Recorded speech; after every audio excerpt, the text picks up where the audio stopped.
Hey everybody, hello and welcome, and thanks for joining us today. I'm Tony Corbell, and this is all about light control for me.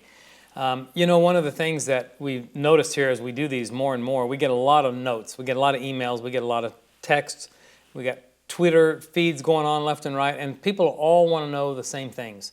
It's like 5 major topics that people want to talk about, and working with flash on location, working with flash outdoors is one of the most talked about and the most questions come from, and people are so confused about it. So we thought we would put together this shoot and do this webinar based on that and talk a little bit about the controls. It's really, it's one of those things that you can make it as complex or as simple as you want, and I think there's tools designed to help you, and they do get a little complex and hard to understand. And then there are tools that are designed that just do what they do in a manual mode, where you're in charge of everything and every aspect of it. So it all depends on you and your style and what you like to do, what your client wants you to do, what your personal taste is. But one of the things that's key, and you're going to find this out from every single webinar that I do and every video I shoot and everything that I teach, and that is it's all about being in control. If you are out of control, you're killing yourself with time in editing, post-production time, trying to save pictures, fix pictures, and you can't be out of control. And I always tell my friends and workshop attendees that being professional doesn't mean you get paid for something. Being professional means you're proficient at your craft. And if you're not proficient enough to understand that you get what you want every time you pull the trigger, then we got some work to do still. So it's great to have a great eye, but it's not great to have a great eye and then not know how you got it or be able to repeat it. So that's what today's kind of about. But what we're going to do first and foremost is go out to this wonderful ballpark and photograph this great picture named Bobby Bowens. And Bobby's a terrific guy, and you'll meet him shortly. When we leave today, maybe you'll have a little bit better handle on how to control flash and ambient in an outdoor situation, especially whether it's direct sunlight or in the shade or backlighting or whatever the situation might be. So I think we'll introduce that first video segment. So thanks again for tuning in. I hope this proves to be a helpful day for you. I love this stuff. As you probably can tell by my personality and my energy when I'm out on location, I'm having the time of my life. When you get to a place like this, when you're shooting someone like Bobby on a location like this, it's all about the client. It's all about making them happy. And there's something too, I think that's a critical, important part of this, which is you've got to be showing enough confidence that anything I ask him to do, he's going to do it, because he fully has confidence in my ability to pull it off, whatever it is that I want him to do next. So let's take a look at our photo shoot with Bobby Bowens and are using our Bowens Gemini lights on location with battery packs. Hey everybody, here we are at the home of the Long Island Ducks out in Long Island, New York. Photograph and picture Bobby Bowens. And Bobby's just this great guy. He's a good looking guy, talented, well built, great picture, and a great guy. So the thing about this is when you go on location like this, one of the biggest challenges is how do you get your power, and especially on days like this where we've got sun moving in and out of these clouds, how do you deal with that light? Well, the answer is you don't. You've got to overpower that light. So we brought our strobes out. Over on the main light side, right of camera, I've got my 500 Gemini, and it's plugged into a Travelpak. So I've got my battery with me, so I don't have to string extension cords all over this park. It's a beautiful park, and we want their cooperation, and they've been fabulous here. They came out and cut the grass for us this morning. They brushed and painted the pitcher's mound. They've really rolled out the red carpet for us. So because of that, it really makes you want to make sure that you're doing your best to get this shot done. Don't cause a lot of trouble and get out of the way. So we've got 3 heads. Our main light is an octabank, and that's just primarily lighting his face and giving us just the overall base exposure. Then I'm adjusting my shutter speed to take care of the contrast range. Then my 2 accent lights, and they're twin lights, come in forward, and those are with 500 units as well from Gemini, from Bowens, and they both have the 140 strip light. Now those are also powered about 1 stop below what I'm shooting at. So I'm getting the main light is overpowering the sun by about a stop. Then the strip lights are coming in at -1. I'm getting great results on his face, and that's my primary goal here, is that face. But with my shutter speed, I'm carrying the densities of the background. If you'll notice, I've positioned myself so I can see the scoreboard right behind him with the home of the Ducks on it. So it's really a pretty simple shot to do. We've got several different locations and different things we're gonna do while we're here. So hope this makes sense, and happy shooting.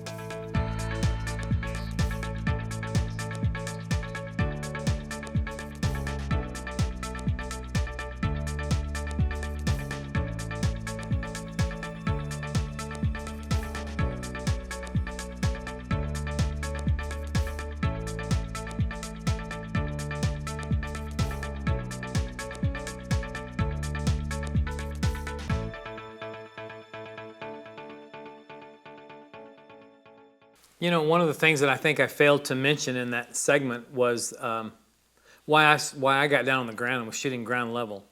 And at first glance, you would think it would be because of the scoreboard in the background. The scoreboard in the background was important. I did want to make sure we got the name of the team behind Bobby. But primarily for me, the right camera angle is always the right camera angle in any picture you take. And so if I'm photographing a child laying on his or her tummy on the ground, I've got to get down on the ground. If I'm photographing a bride and she's really, really tall, I might have to step up on an apple box or two. We've got to make sure that we still get in the right position. And for that picture with him leaning over on one elbow, the right picture was down at his level. So I had to get down. I didn't want the appearance of looking down on him. I wanted to make sure that I stayed right in there. And it's funny too, with camera perspective, and we'll jump into the light in just a second, but with lens perspective and camera controls, one of the things that I've noticed over the years is that my work looks better if I stay up high when I'm doing a tight headshot, but as I back up, say I back up to do a more 3/4 view, then I can lower my camera down. And if I'm doing a full length, I know that if I back up further and lower my camera down again, I keep the subject from having any convergence or divergence. I think I get a better look. So I think that if I'm photographing, like for example, if you guys are shooting weddings, if you're photographing a bride full length, consider putting your lens at the same height of her bouquet, keeping it down low.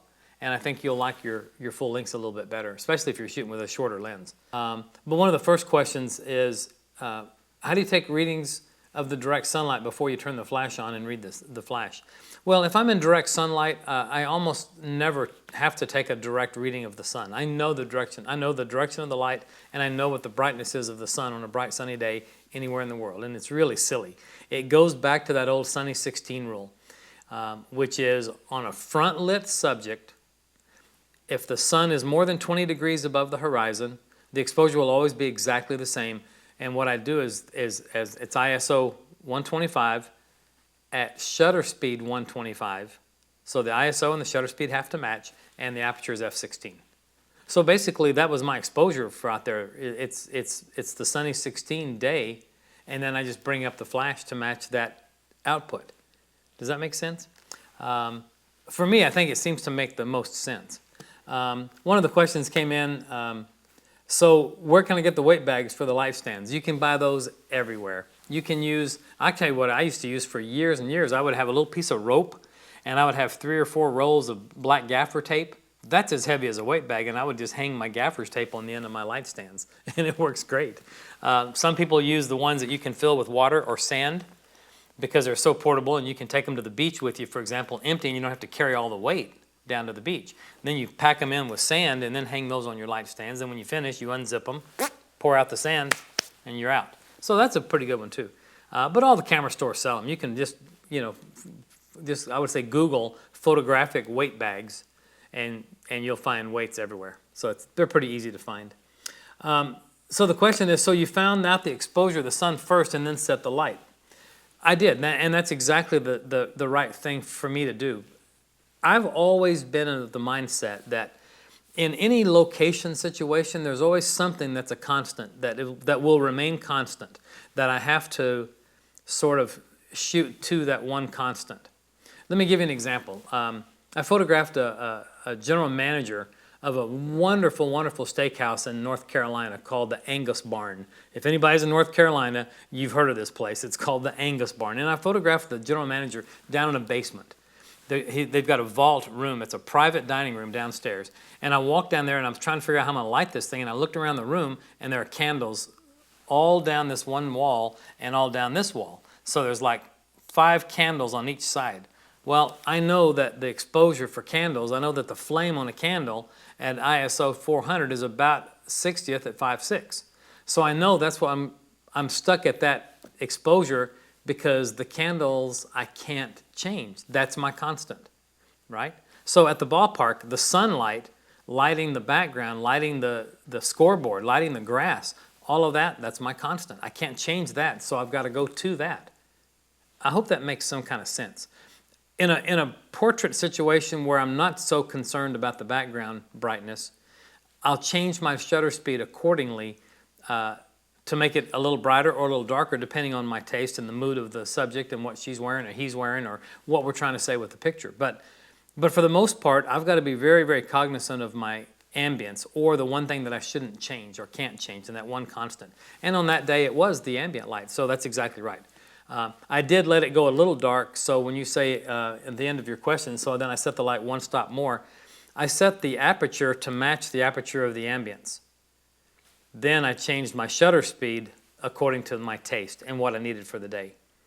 I hope that makes sense. If you're by yourself and you don't have an assistant and you only have 2 minutes with the subject, what do you use for a preparatory metering before the subject gets there? Or do you wait until the subject arrives? I do not wait until the subject arrives. You're right. When you don't have any time and you're by yourself, you better be prepped so that when he walks onto the set, you got to be able to shoot this thing, bam, bam, bam, and out he goes. Your clients would probably, I think, I would venture to say, pay you better, pay you more, and allow you to do a better job if you can get your talent in and out quicker. In other words, if I spend a half a day with an executive, I'm going to get one certain reaction to that. But if I can take that same guy and I respect his time and get that shot done, get the job done in 5 minutes or 4 minutes and get him out, they're going to love me even more because I was respectful of the time. And sometimes it's outside influences, like, you know, crowds showing up and people are coming in the stadium and you got to get off the floor or get out of the field. But yeah, so if you're by yourself and you're doing all that, everything that I'm doing is working with remotes. So with my remote controls, I can certainly fire off my lights and test them prior to my client walking in. Once my client walks on the set, I shouldn't have to wait or spend a lot of time. It should be a pretty simple thing. And you know, if you guys have watched here and tuned in before, you know that every time I use my light meter, it's the same thing. I don't change how I use my meter. My meter is exactly the same. I almost always put my meter right under my subject's chin and aim it toward the primary source, the main light or the key light. I almost always have a perfect exposure when I do that. So why would I want to do anything other than that? I know people that'll argue that and say, well, have you tried it this way and have you tried it that way? I've been doing this 34 years. I've tried it every way possible. But I know that my exposures are dead on when I aim that dome or that sphere right at my main light. And if I just do what it says, I can't get in trouble. And so that's one thing I don't have to think about anymore. That's one tool that's in my tool bag that I do the same way every time I take a picture. So it seems to work. So you found the exposure of the sun first and said, yeah, okay. Do you purposely do the shoot on the mound to avoid the green cast off the grass? I'm not sure who it was that asked that question, if it's one of my knucklehead friends, but I didn't do it purposefully, but after I started the shoot, I thought, oh, this is good. I don't have to worry about putting down a white sheet. Because usually if I'm in a park, if I'm photographing someone in a park with beautiful green grass, I almost always do have to be concerned about those green shadows. That it's not a green cast so much in their skin, but it will be a green cast in the shadows. So I'll throw down a white sheet on the ground to sort of block that out, or a black sheet if you want to put on black on the bottom, but you've got to get rid of that bounce coming up. A white just helps give you a little bit extra fill off the ground. But you are absolutely right. It's a great catch on your part. The brown the brown dirt on the mound prevented any kind of influence of color. So that's a real great point you made. So great question, great comment. Do I use ratios? Yeah, but I don't think about ratios the way a lot of people think about ratios. I'm not too concerned with the ratios of light as much as I'm concerned about, does the picture tell the story about my subject? in the best manner, or in the best light, no pun intended. People that get caught up in ratios sometimes lose sight of taking a good picture. I'm not sure if that computes or comes across properly, but I know for me, there's an awful lot of people that are really, really great face photographers, beauty and fashion photographers, that don't ever give the word ratios another thought. Their job is to make a face look great, and they'll do whatever it takes. It's either a high ratio or low ratio, they don't care. What do they have to do for the job, for its intended purpose or use, and does the face just look great? The face has to look great, and that's of the most key importance. If you miss that, you've missed the picture. And so I really don't get caught up too much in the ratios, because it, first off, will do two things. It'll slow me down. It'll make me try to do math while I'm trying to stay in touch and keep my communication with my client. So I probably wasn't thinking too much about ratios. It's nice to have that, and it's nice to keep that in mind. In the shooting the baseball scene, after you meter, would you do a custom white balance? I would probably do one. I would probably put a color checker in the scene, but mostly just to test it. My daylight balance is pretty accurate on my camera, and it's pretty dialed in with my flash meter and my flash. So I'm pretty accurate with my color balance. In fact, when I first finished this shoot and looked through all the and I transferred everything into Lightroom, everything was dead on. My exposures were dead on. My color was dead on. Those were things that I did not have to edit. So I always like it when I don't have to edit much. One more. The only other thing is, why did you choose to use the strobes and the octabank instead of a speed light? There's a lot of this kind of work that you can do with a speed light. With a speed light, you're very limited though in your output. You're limited on your choice of light shaping devices, and still having the ability to work at a high aperture, a small aperture. If you need to shoot at 11 or 16 or 22, and you need a large, 5 or 6 foot octabank with a speed light, sometimes that's a hard one to get to. Sync speed is always an issue for some people. Not everybody has the ability to do high-speed sync, and high-speed sync is a great tool for some flash units, and it's not available on all. So there's a few issues with speed lights out in direct sun. I love where speed lights have come from, and their technology that's built into speed lights is pretty phenomenal these days. It's very confusing for a lot of people, and especially new people. It's very, very confusing. And sometimes they just throw their hands up and then list themselves on their website as a natural light photographer, because they don't know how, or don't want to learn, take the time to try to figure out this maze of menus inside their new speed lights. But yeah, so that should be something to think about, though. I mean, if the light level were really low in the day, late in the day, low skies, dark backgrounds, then I could probably pull this off with a speed light. But overcoming the sun is kind of a challenge sometimes. So, great questions. Really good comments. Let's go ahead and let's roll the second segment. You guys ready over there? I want to say thanks to this crew. We got a crew of people in here you can't see, that these people are making everything work behind the scenes. They do a great job, and they make it all look good and feel like it feels right and sounds good and all that. So thank you guys. So, okay, let's roll the next video segment, and we'll be right back with you. Now we're off of the grass and we're in the dugout. This is the place where so many of these ball players spend so much of their time. And I thought this is an ideal place to shoot. And I know that varying my shutter speed is going to be the key, working with flash, working with studio strobes here.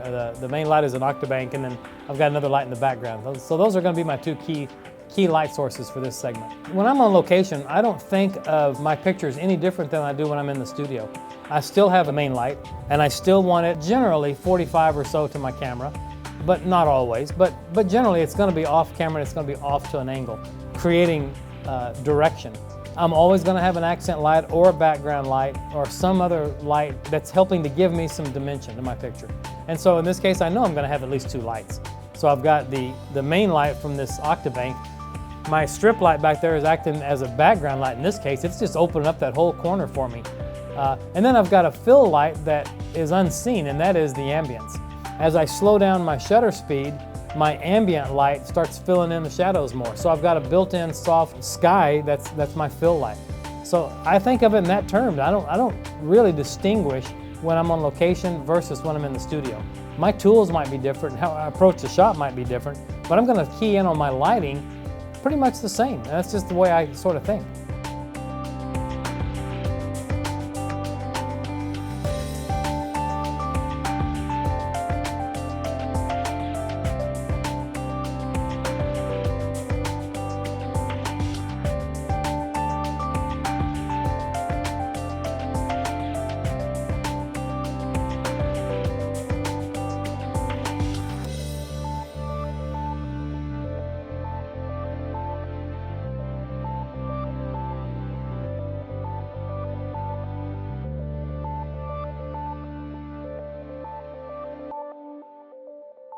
You know, again, working with Bobby is a treat. I mean, you can see this guy, he's just pleasant. He's just really nice.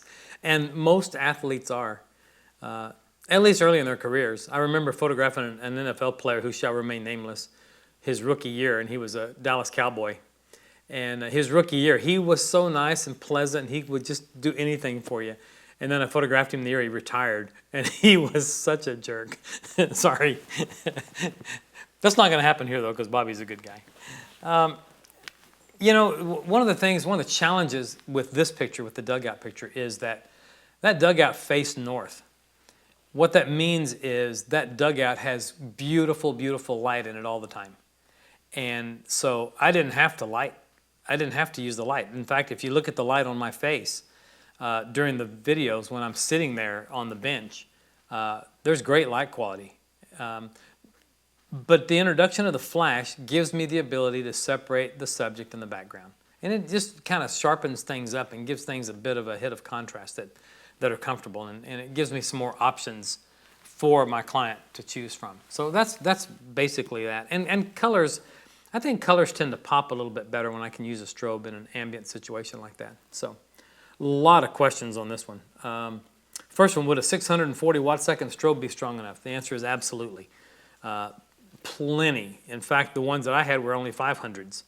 I also have some 400 kits. The little RX 400s from Gemini, the little two-head kits. Those little 400 kits are so bright. They're terrific. And they're very, very inexpensive. What about the use of umbrellas? Umbrellas are great, and I use umbrellas a lot. What I can't do with umbrellas, what I can do with softbox that I can't do with umbrellas is I can keep the light contained right where I want it. Umbrellas will send light everywhere. And what that means is sometimes umbrellas will also send light to the ground where I might not want it, or at the base of the picture where I might not want it. So that's all. Just be mindful that umbrellas are a little bit harder to control, but they're terrific to use. They are not a soft source. They might appear soft because they light a large area, but they're not soft. They're a smaller source, and they're a little bit sharper edge shadows. So just be mindful of that, and you'll be okay. Why meter toward the main light and not toward the camera? This question I get every time I take a picture or ever teach anything. For me, the definition of an illuminance meter, also known as an incident meter, is designed to measure light as it strikes or falls on your subject. Okay? So what that means is it's to measure the light that falls on my subject. If let's say here's my camera. I'm looking in the video camera here, my main camera. That's my camera and I'm the subject. And if my main light is over here, if I aim the dome straight at my camera, half of that dome is in light and half of it's in shadow. So I'm getting some light and some shadow. So it's averaging between the two. But it's not giving me the light that's falling on my subject. It's getting me half the light that's falling on my subject and half the shadow that's falling on my subject. So by turning it toward the main light, now I'm reading all the light that's falling on my subject. That's what its job is. I know that for many, many, many years, I shot exactly that way, where I'm shot with my dome aimed back at the camera. And I got away with it fine in the film days, in the negative film days. I couldn't do it with transparency film. I could with negative film. And I can get away with it with digital, too, on one condition. And that condition would be if my main light is within 45 degrees of my camera. But if my main light is a little further away than that, then I've got to measure it straight to that light source. So for me, I just go straight to the light source every single time and I can't get in trouble. So it just works. And everything falls into place. I think of my incident meter in that manner. When I aim the dome of that meter at my light source, I always think of that as my reality meter. So a reflective meter, looking through your camera meter, your spot meter, a Soligar 1 degree spot, whatever you're doing with a reflective meter, that's a meter that's measuring a value relative to 18%. But your incident meter in the dome of an incident meter, that's your reality meter. And whatever it says, if you do what it says, your exposure will be dead on. And you just won't miss. And so for me, that's why I do it that way. I love your block for the light stand. Is that just foam? How adjustable is it for different heights? All that was an apple box that we had on the set. And we happened to, in fact, our video guy, Dan, who happened to just think, oh, we ought to take some apple boxes with us. And I'm so glad he did, because right where I wanted to put that light, that leg was hanging out in space. I'm like, crap, I need something that's about 2 feet high. And he went, here, and stuck an apple box in there, so it was perfect. No, it wasn't foam. It's made out of wood. And you can buy those. You can buy apple boxes pre-made, so you don't have to make them yourself. But it's good to have handles in there and those holes to be able to move them around and carry them. And they're really great to have around the studio. Often I'll use a short one that's even 4, 5, 6 inches high when I photograph models, because I want to get up just a little bit higher sometimes. And I don't want to stand on a small ladder. It's just too confining. So it works out pretty well. I noticed that you're using a 7200. Would you rather use a prime lens for portraits like an 85 or a 105? Great question. I have an 85 and I have a 105. It's interesting. I switched into the world of Canon a year and a half ago from a previous life with another brand. And when I got that 70-200, it was a recommendation from one of the Canon guys. Said, you know what, don't get the 70-200 2.8, but pick up the 70-200 f4 and test it and see what you think. And I tested that lens, and at every working aperture that I usually work at, that lens is crazy sharp.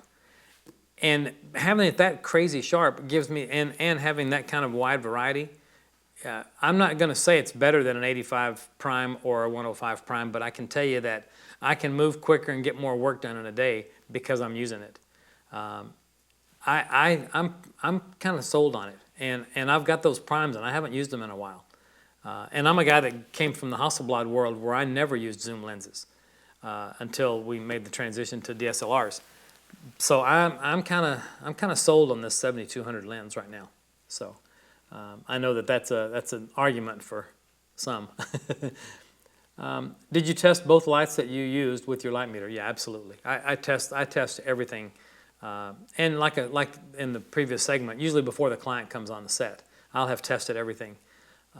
Certainly, I know these lights real well now. I've been using Bowens lights for quite a long time now, and I understand their color balance. I understand their recycle time. I know their power output. I know that I can walk onto that set, put that bank up there, the octabank, that close to Bobby, and I know I can dial in that power down to number 3 and be pretty darn close to what I want to shoot at, because I just know the output now. Their output is very, very true and very, very accurate, and I'm just blown away at the quality that I'm getting at an affordable price. It's not a price that's cost prohibitive. So,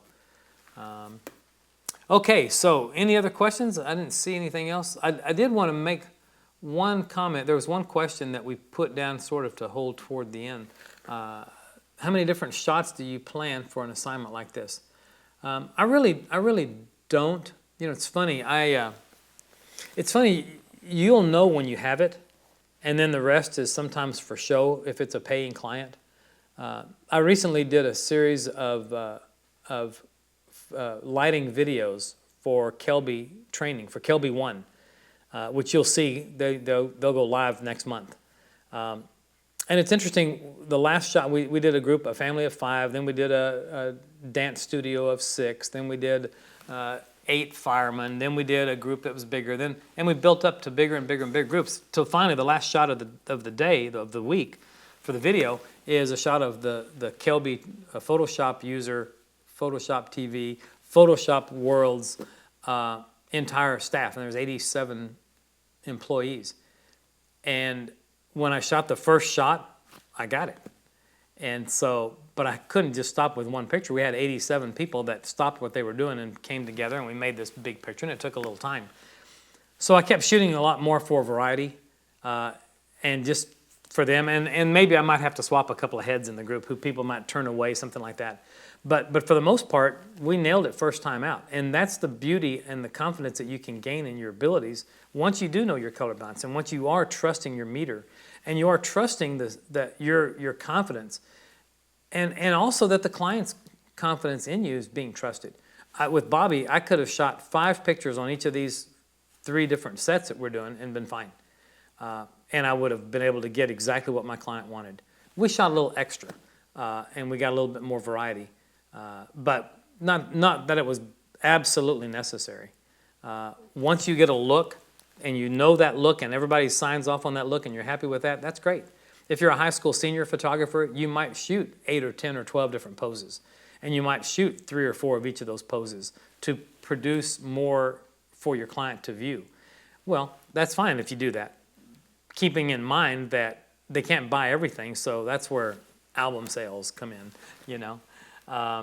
So anyway, what was the usage for this picture? This was a personal picture for Bobby to start with, but now it looks like the team's going to use it for something. So that was the usage of the photo. I think it's going to be pretty great.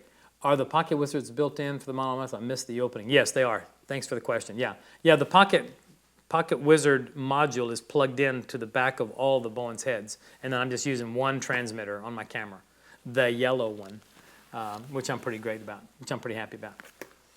Okay, I think, I think we're kind of caught up. Let's go ahead and move on to the next segment. How are we doing on time? Yeah, we're good on time. Let's go to the next segment, and then I'll go through. We've got a few more extra questions in here. We'll save some time at the end for those. So let's go to the next section, and this was an interesting shot that I hadn't planned on doing. And so follow along and see what you think about this one. Thanks again, everybody, and just stay tuned for just a couple more minutes with us.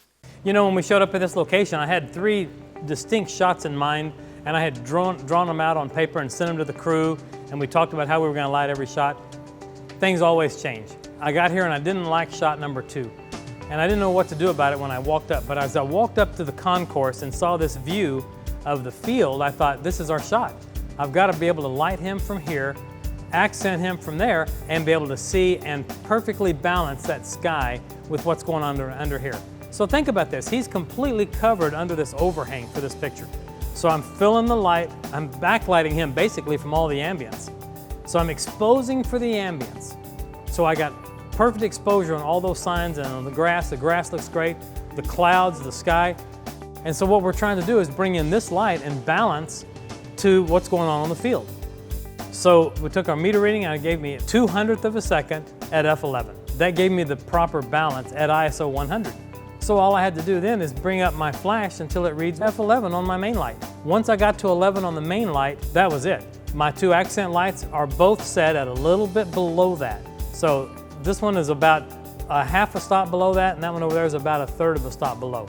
It's at a greater distance because of the jockeying around of light stands in the stadium seating. But this is a great location to work in, and this is something really to think about when you're asked to do these things.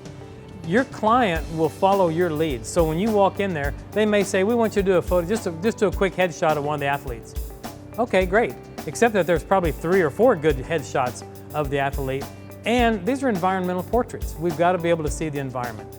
And so you guys as professionals have to direct the shoot, and people will follow your lead. Your client will follow along. If you feel strongly about, you know what, that's not gonna work, I can shoot that for you, but I think you're gonna like it if I shoot it over here or shoot it this way. And that often happens. If you feel strongly about it, they'll go for it. They'll have full consideration for whatever suggestions you have.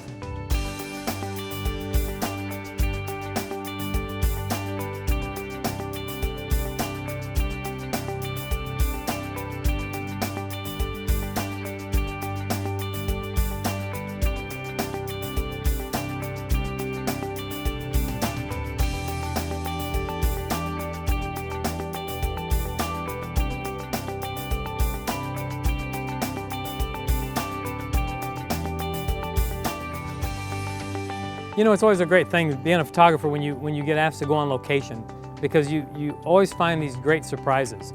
And we're very fortunate that we get to see a lot of places and meet a lot of people. Today, working with Bobby Blevins here at the stadium, the ballpark for the Long Island Ducks. This is just a beautiful place. But when you're asked to come on location like this, you got to make sure that you have the right gear with you. For me, I knew we needed to work with battery packs, so I don't have to have extension cords, 300 feet worth of extension cords. So everything's battery packs today, and we're getting lots and lots of good output, solid output. And we're paying attention to the two things that I hit hardest in my workshops and my blog posts and everything I do, which is light quality and light quantity. If I can concentrate on those things and understand all their controls, I can't miss as a photographer. Just be sure that you can perform on demand, that what you see is what you get, and that there's no surprises. If you can do that, you're gonna have a long career, your clients will refer other people to you, and you're always gonna have great relationships with your clientele, and you'll enjoy your craft as well. So, hope that helps, and happy shooting, everybody. You know, as I wrapped up there, I was talking a little bit about how fortunate we are, and we are. We get to do a lot of great stuff.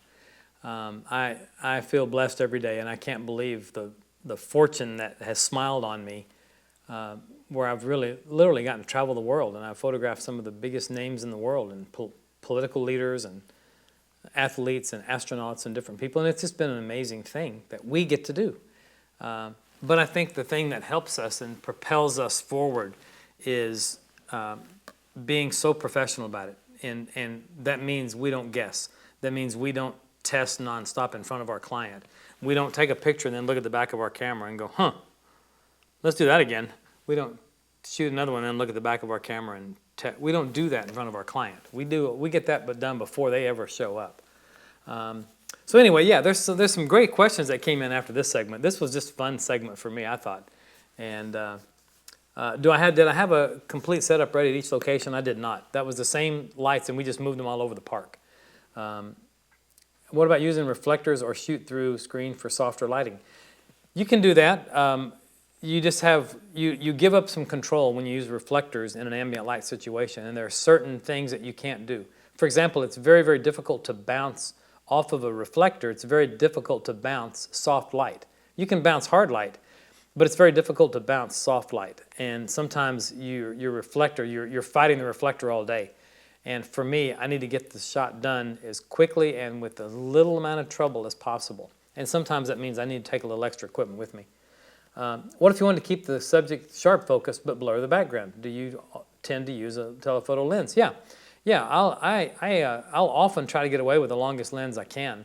And to answer that question specifically, absolutely, I love working with a background with very, very little sharpness to it. So yeah, you can power everything down. And that's another thing. If you can't get the power low enough to open up to a 2.8 or an f4 or 5.6 or whatever you might want, and you just can't power it down enough, great, use neutral density.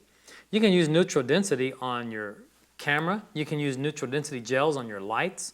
You can gel down and power down everything and then open up for that loss, and then you're getting the out of focus blur that you're after. But a lot of people don't realize that you can buy in those little sample gel packs, you can buy those with neutral density gels where there's no shift in color, it's just a density shift of a third stop, 2/3, 1 stop. So you can buy those all day long, and they're very, very handy to have on set. When aiming the light meter at the light source, would it just be too much difference versus aiming at the camera? Wouldn't both work? And the answer is, yeah, they would. It would work as long as that light was within 45 degrees of the camera. If that light is more than 45 degrees away from the camera, there's going to be a big difference. And it could be as much as or more than a third of a stop. Well, a third of a stop can often be enough to put you into a situation where you're pegging a histogram, and you're starting to lose that detail. I can't lose detail in my highlights. I just can't do it. So you know, I try to be real on top of that, and I really kind of watch that. I can just tell you this: if you'll trust me on this and go spend an afternoon out testing and testing and testing, what you'll find is if there's your light, there's your camera, there's your light source, and if you keep moving your light over and over and over, and you just keep metering it to the camera, Then run the next series of tests, aiming the meter at the light and test it, and shoot it, and look at the runs. Look at the variations of exposures. You're gonna love the ones where you aim the light the meter at the light. It's just consistency for me. It's a confidence and a consistency. So, can you ever be too efficient and not appear to take enough time with a subject so a client thinks you're not worth the money? What a great question. I got a story for you. I got a story for everything because I've been doing this too stinking long. But I showed up for an annual report shoot for Shell Oil one year, and I was supposed to photograph this guy in his office, president, and they blocked off 3 hours for the shoot. So my assistant, we pull up in front of the building, we jump out of the car, and we pull everything out of the car and set it in the lobby. While it's all coming out and unpacking it all, I jump in the elevator, grab my camera, and throw it over my shoulder and tell my assistant, I'm going to go up and tell him we're here. So I go up to the office.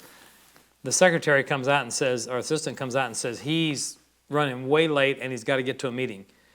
And about that time, he came out of the office and he said, how fast can we do this? And I said, we can do this right now. And I walked into his office. Now, here's the beauty. Most presidents of most companies have a window that's on a corner. That's great news for me because I have 2 light sources. I got a light source for a main light and I got a light source for an accent, which will separate dark suits and the shoulders away from the backgrounds. So I was able to do this with ambient light. I shot 10 frames, bam, bam, bam, bam, bam, bam, bam. I was done, he was out, I was on the elevator and I was back in the lobby. And as the elevator opens, there's my assistant with his handful of gear about to load it on. We'd already finished the shoot. And I said, we're done, let's go. And he went, what? And so, but to answer the question is, do I charge my client less because I'm an efficient enough photographer that I was able to pull that off to a high degree and produce for them high quality work? Should I be penalized because it took me less time? Or should I be rewarded because I know what I'm doing? So you have to ask that question of yourself. I know that I charged them a certain amount of a day rate for that job. I didn't change my billing just because I had it done in a quicker period of time. I don't charge by the hour. I either charge a full day rate or a half day rate from me and my time. And if I can get it done quicker, my client wins. I should still be paid the same because I blocked off the whole day for this job. But mostly it won't take that long. So hope that makes sense. So one of the questions that popped in was, do I ever use TTL? The answer to that is yes, but pretty sparingly. TTL can get fooled. I can tell you the new 600 XRTs, RTX, whatever they're called, the new Canon stuff, those are ridiculously accurate. And so is Nikon's too. I'm not saying that they're not. Most of technology of today is pretty accurate for the world of TTL. But you have to remember, here's the thing about TTL that everybody forgets. TTL is based on that flash firing bouncing off of your subject, going through the camera lens, TTL means through the lens, and hitting a sensor next to your camera's sensor. When that light reaches that sensor, when it sees a mid value or equivalent of 18% gray, it turns off the flash. Okay? That's great as long as you're photographing everything of a mid value all day long. But if I'm photographing a bride dressed in white, or if I'm photographing a groom dressed in black, my exposures are going to be all over the place if I don't compensate for those.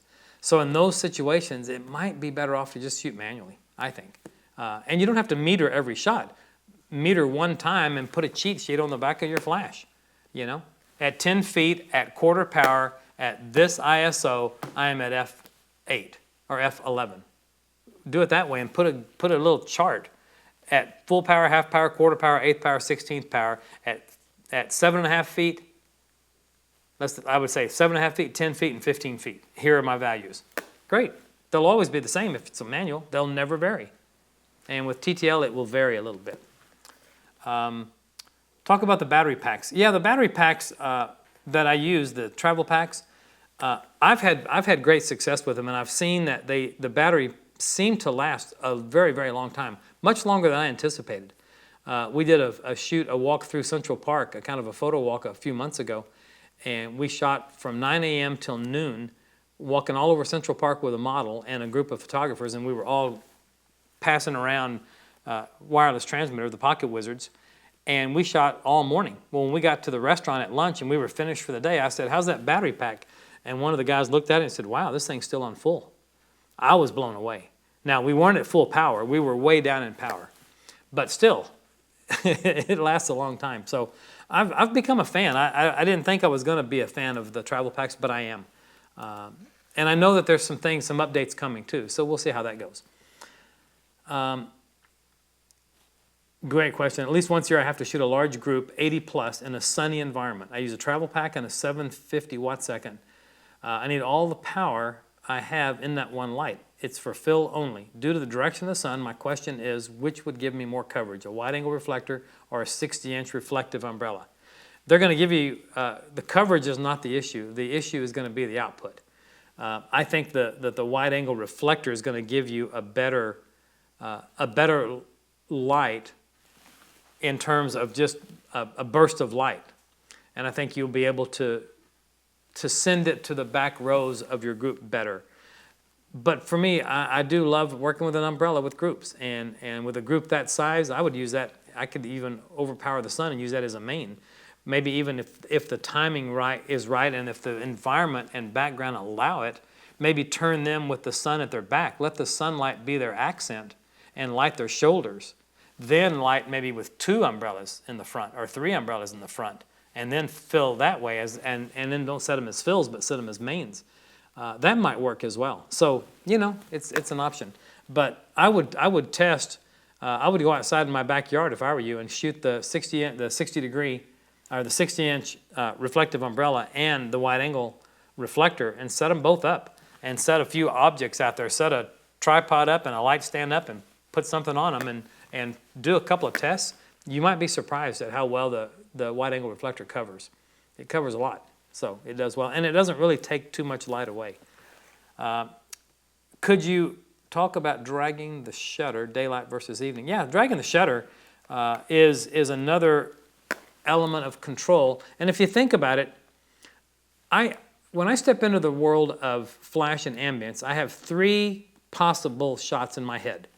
And that is, the only reason I use flash outdoors is for one reason, and that is to control the background brightness. That's it.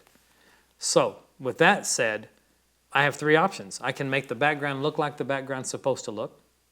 I can make it brighter than it's supposed to look, or I can make it darker than it's supposed to look. Okay, so in my brain, I've only got 3 options. So when I walk onto the set, I look around and go, oh, this is great. Oh, I need to darken that background to get rid of this. Or for drama based on what the model's wearing, I need to do this. Or how it's going to be used. Oh, it's going to be used in this 2-page spread in a ladies' home journal, and it's a light, airy issue. Then I need to lighten the background a little bit. Great, then I need to use this. So my decision will be based on what the usage is. But I have those 3 different options. For me, it works great. Dragging the shutter, the only reason to drag the shutter is to increase and elevate the brightness in my background. What's the opposite of dragging the shutter? Closing down the shutter, increasing the shutter, which makes that background darker. It's just a great element of control. So dragging the shutter, I drag it all the time. It just depends on the use of the shot and what the shot's supposed to feel like and the mood that I'm trying to establish. Okay, so we're rapidly running out of time. Let me keep going.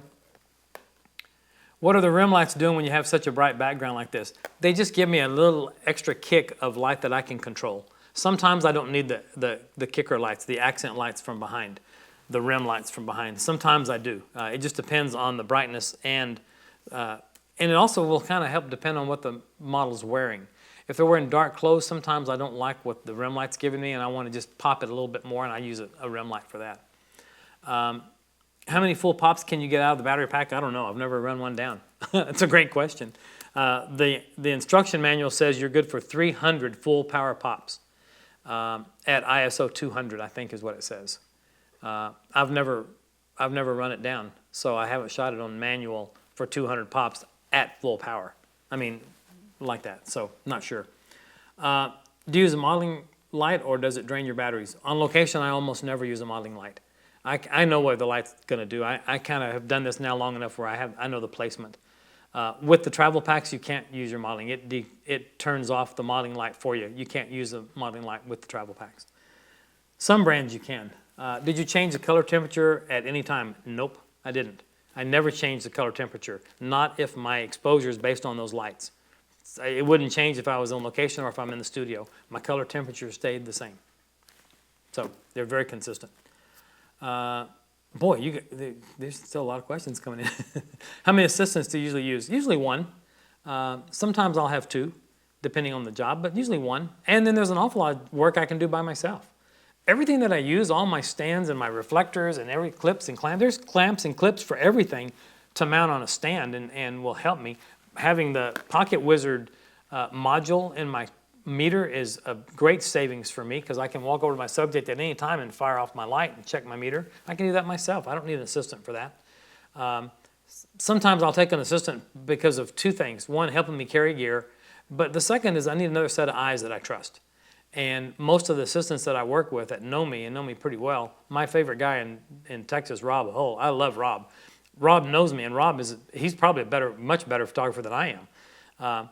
Rob knows how I think, and if I start to say, oh, Rob's already on his way to do it. He already knew what I was going to do next. And I think that's the beauty of working with a good assistant. They'll make you look great in front of your client, and they'll help you be more efficient on the set. So assistants are very, very crucial. I know around here in the studios here, the Mac Group's main studios here in New York, I know that they've got about four assistants that they like to work with, and these guys are good. They're on top of it.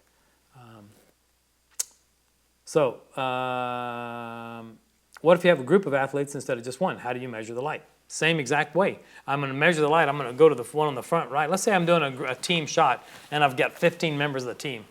I'll go to the front row, and I'll measure one side, and I'll measure the middle, and I'll measure the other end. Then I'll measure the back row, and I'll measure the middle and measure the other end. And I will move, and in that case, I'm going to flat light that anyway, or at least have it more than one light source. And I'm going to raise those lights up on the sides and maybe on the end a little bit higher to reach the back row, and then light the front row. And I'll just tweak my lights until my exposures are consistent. My meter has to be consistent all the way across when I do a group, or I'm in trouble. And like I say, we're probably going to do a webinar on group photography because this is something that does come up a lot. But I do have this course coming up on Kelby 1 as well. I know this too. I did a shoot years ago with my friend Terry Deglow from Kodak at the United Nations of all the world leaders. And it was the Millennial Summit meeting. And it was the biggest shot I've ever done in my career, and certainly I'll never beat that. But the question that came out of that from one of my students was, you've got people wearing white suits and black suits. You've got white skin and black skin. You've got all these variations of tones. How can you possibly make good exposure with all those variations? And the answer is very, very simple. The answer is that you have to base your exposure on the amount of light that is present, not the tonality of your subject. So let that soak in for a second. If I'm photographing a black car, I can't change the exposure because the car is black. If it's black, it should look black. If the car is white, it should look white. If the skin is dark, it should look dark. If the skin is light, it should look light. I have to use my meter toward my light and do what the meter tells me and build up the exposure to where I want to shoot. But I can't change that based on the tonality of my subject. So in a group photography situation, it's the same thing. I've got to light it in such a way that at least I've got even lighting across. And then whatever the meter says, that's what I'm going to do. That's my rule. Do you ever consider cupola stands? Absolutely, and I've got a 6-pack of cupola stands. And I'll usually, for something like this, I could have taken those out and probably would have been safer for me to take the cupola C stands with me on this location and then set weights on those. Pardon me. But I just used the kit lights the kit stands that came with my Bowens Gemini kits. It was just easier to manhandle up and down all the stairs to get to the field. Can you go over what you said earlier about your exposure for ambient light? Yeah. So, pardon me. Okay, so yeah, let me go over that. It's so weird when she sends me these questions and I'm looking at them. It's like they move and change. It's pretty odd. You're good. So to answer that one, earlier what I said was basically this. with regard to the exposure, you have to determine what you want the brightness value to be of the background in particular. And so if the background brightness is a bright sunny day, I know I'm going to shoot, if I'm at 125 ISO, it's going to be 125 at f16. That's my exposure, period. Then I'll bring my lights up to f16 to match that. Now, if I want that background to appear a little darker, then I can cheat my shutter speed up a little bit, or I can slow it down a little bit and vary the density of my background based solely on my shutter speed. So it works just like that. It's pretty simple. So what color temperature? If I'm in daylight situation, I use daylight. You know, it just works. The flash setting on your camera on the presets is ideally suited for your speed lights. Speed lights by nature are a little bit cooler temperature than your strobes, studio strobes. So it's probably 300 to 500 Kelvin degrees temperature cooler. So that flash setting on your camera will add 300 to 500 degrees Kelvin warmth into your picture. If you like a little bit of warmth in your work, in your portrait work, and you're in the studio, maybe don't set to daylight, but maybe set to flash, and you might see just a little hit of warmth, and you might like it. You might not, but it is something that's pretty good to utilize. And then finally, if just starting out, what would you consider a good one light system to build on? 400 watt seconds minimum or higher? 400 is great. I was talking earlier about that little 400 RX kit that we have, the Gemini 2-head kit. This is a 2-head kit, 400 watt second heads, which are great. We used them all day the last 3 days around here. 2-head kit with 2 stands and 2 umbrellas and 2 reflectors and a carrying case with wheels on it. And the whole kit, it retails for $850. I don't think you can do better and have more powerful lights, more powerful controls, and have higher quality for anywhere near that kind of money. So I think it's a great way to start. And then finally, I want to just wrap up. One of the last questions here was, will Bowen have LED strobes? Not sure about if we'll have LED strobes, or if we do, when we'll see them. Through our relationship with Bowens in the UK and their building of lights called Limelight, we do have LED lighting. And around the studio here, some of the guys that do some of the product work, they really like those lights. The sled lights especially, SLED, it's SLED, studio LED lights, are really great lights. And there's something to consider taking a look at. And you can get batteries for those, for taking them off on location. We've also got one called the Mosaic, which is a 1x1 square LED lights, which are very, very bright, very durable. So they're pretty worthwhile, worth checking out. So, well, you guys have we've run this right up to a full hour already, haven't we? we got on a good roll there. Let me just see if there's anything left there that I don't want to skip anything that's important there. I think we're caught up. Let me just wrap up by saying, you know, our job here is to inform, I think. We'd love it if you'll go buy some Bowens lights. But if you don't, that's okay too. Come back anyway. We're going to continue to inform. My job as the lighting evangelist for the company, and I've been doing light workshops for 25 years, and lighting is what I do. It's what I love to do. It's what I love to talk about more than anything. The teambowens.com blog that we've started is very, very active, and every day, every week, we're posting 1 or 2 things new all about light control. So stay tuned, and thanks for tuning in there for sure. And don't forget to check out the YouTube channel at Bowens TV on youtube.com. And subscribe to it, and then you'll get notifications when we post something new. Well, folks, again, thanks. You know, we try to do this as often as we can. We've got some great things. We had a meeting this morning with some great webinar ideas coming up for next year.